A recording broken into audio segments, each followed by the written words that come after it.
Let's go by the plot of the Chief Seattle speech. Chief Seattle delivers his speech in Washington in 1854. He thanked the white chief for his greetings and friendship. He accepted the white chief's proposition, that is, proposal, and says it was just. Just means justified. It was correct according to the law or according to the decisions taken on the behalf of his people. And Chief Seattle's people speaks about their ecological and Native Americans' land rights. He speaks about the ecological, the environmental aspects, and Native Americans' land rights, because you all know that America was ruled by Britain, and there were Native Americans who fought for its independence. Appeals to the white people to be kind and just to the natives. When the white people wanted to take over the land, he wanted them to be kind and very much justified to the native people of America. Wants the assurance of protection of his people by the whites. When the whites would come into an agreement, he wanted that his people would be protected, and that assurance must be given by the white chief. Offers greetings and friendship to the white people. He offers his hand of friendship and greets the white people as a whole. Let's now proceed to the overall summary of the chapter. Chief Seattle delivered a speech at Washington in 1854 saying that whatever Seattle said, the great chief at Washington could rely upon or depend upon with as much certainty as he could upon the return of the sun or the seasons. As much the sun sets and rises every day, and the season keeps on repeating every year.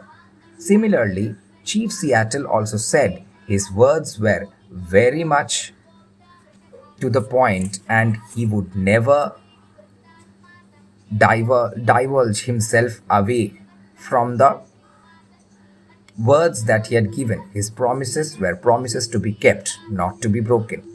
He sends greetings of friendship and goodwill and thanks the white chief for their friendship in return. His people were many. They were like the grass that covered vast prairies. Prairies were the vast grasslands of America. Seattle had few people. The white chief had sent word that he wished to buy their land but was willing to allow them enough to live comfortably. Now, the white chief also had sent his promise that he would buy the land of the Native Americans, but he will allow them to live comfortably in the land. This indeed appeared just, even generous. The white chief also sent a just message. There was a time Seattle's people covered the land, but that time long since passed away with the generations.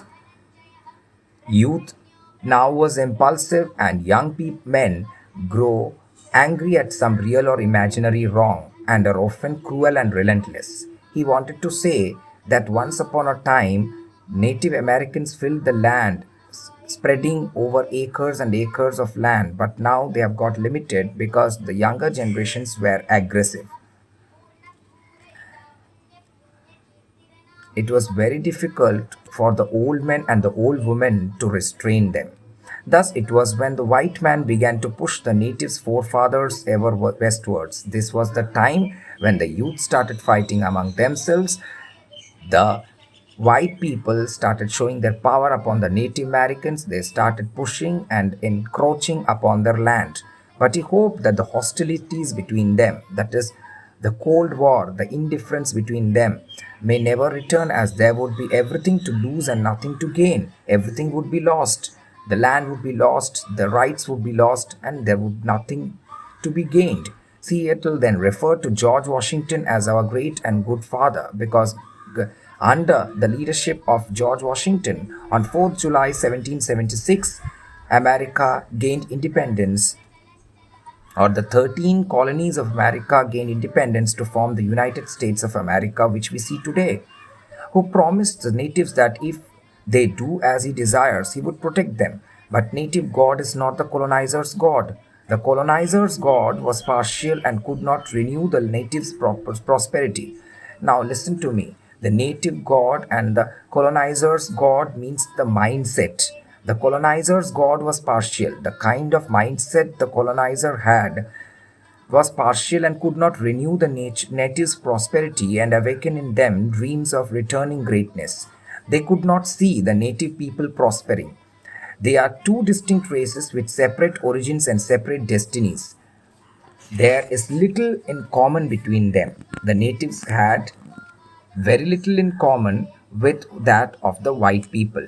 The ashes of their ancestors were sacred to the natives, and the resting place is hallowed ground.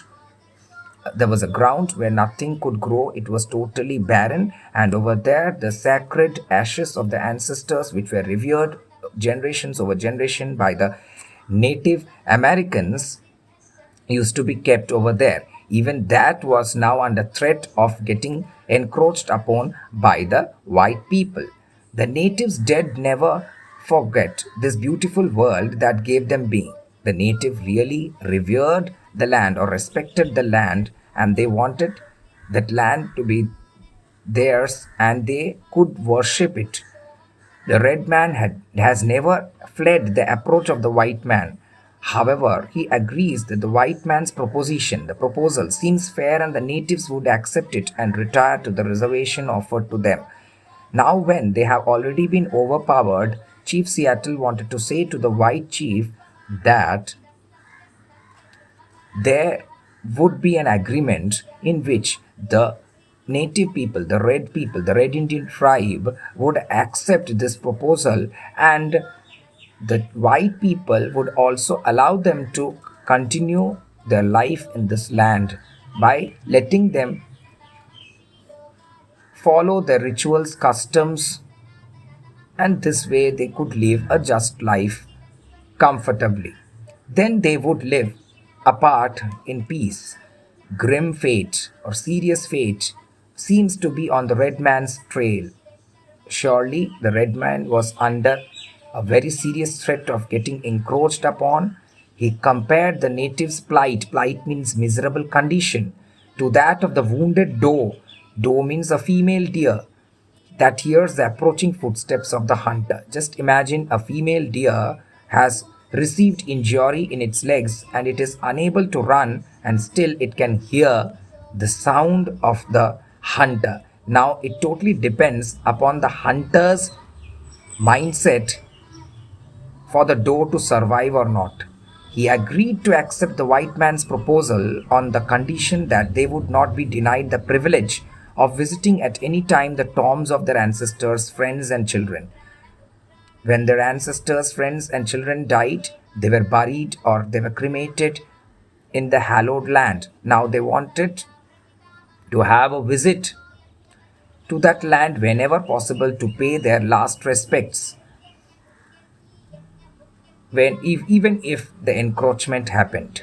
He appealed to the white man to be just and deal kind to his people. He wanted the white men to be just and be mutually cooperating. As the red chief was a cooperating person, similarly, he wanted the white chief also to be cooperating towards his people. Thank you. Please like, share, and subscribe if you like it.